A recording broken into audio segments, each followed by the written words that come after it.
Police had to put themselves between the demonstrators in front of federal parliament as passions ran high.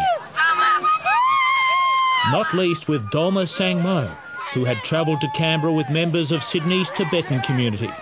She broke from the crowd but didn't get far. I didn't do any violence. I did do with non-violence. So I tell police, please, you all understand about my country. Stop, I said, stop the torturing in Tibet and stop killing Tibet people in Tibet. Her husband and daughter were left in the line of protesters. She's so very emotional and last night could sleep because this is we are good one opportunity. Because this is emotion for her, you know what I mean? And she was in prison, in jail, and 3-4 times because that's why she just for years and years. So fantastic that the torch relay is giving expression to people who are totally suppressed. Stop killing Tibet! It was just one of many incidents to mar the passage of the flame on its Australian leg, as it continues to attract anti-Chinese protests on its way to Beijing. Still, the Australian organisers who had feared the worst were claiming success. After all, they'd been able to protect the relay runners, who had become targets for attack elsewhere, and the route had been kept intact. It was obvious from reviewing the way in which the relay was sought to be conducted in London and in Paris and in San Francisco, in other places, some very fundamental mistakes were made. They were learnt from, they were observed, and they weren't repeated here. By early morning, thousands of Chinese had descended on Canberra. They mainly came in convoys of buses from Sydney and Melbourne to show the flag for their homeland, which they claim has been vilified through the treatment of the torch relay in the West. Xu Lan was one of many university students determined to raise her voice for Beijing. We are here because we are angry at the just unfortunate experience that the torch has had in other places in the world. That's what brought us here. It's an issue that has even touched those who have made Australia their home for decades. Because they are proud of where they come from. They are Australian citizens, but they're proud of their ancestry. So when the old country gets the Guernsey, why not come and wave the flag a little bit? There's so many of you here. It's my right. The Chinese vastly outnumbered those who had come to Canberra to protest against Beijing. Even before the relay began, public warnings were issued that the torch relay would be cancelled unless the Chinese flag wavers kept their designated distance from the pro-Tibetan demonstrators and others.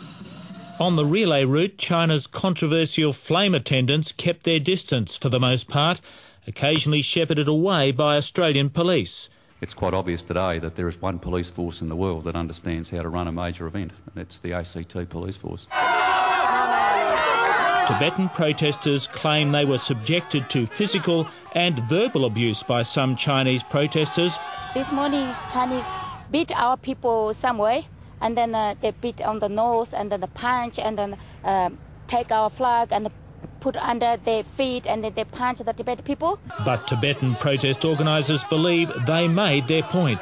It was a perfect opportunity for us to show them practical way how people behave in a freedom, in a democracy country.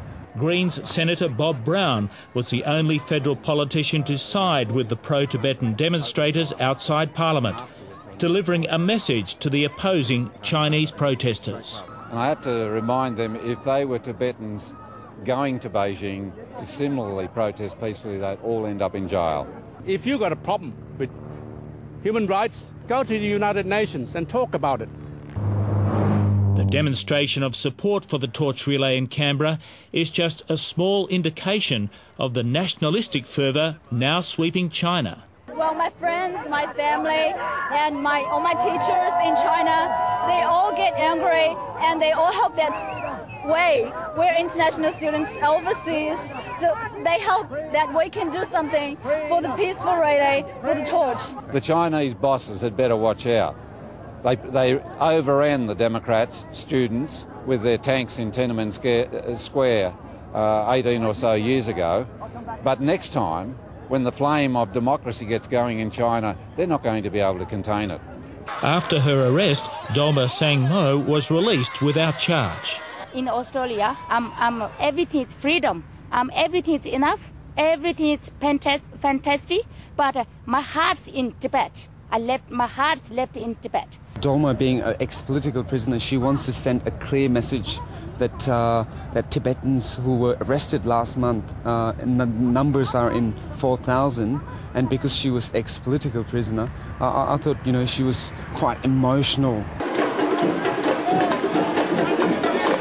Having safely negotiated the protesters, the torchbearers and the relay organisers felt they had good reason to celebrate, despite a hiccup with Ian Thorpe at the very end. And I've spoken to members of the AOC and the IOC today, and they are stoked that, in fact, something that looked like going down the tubes may have been turned around by the job that was done by so many this day.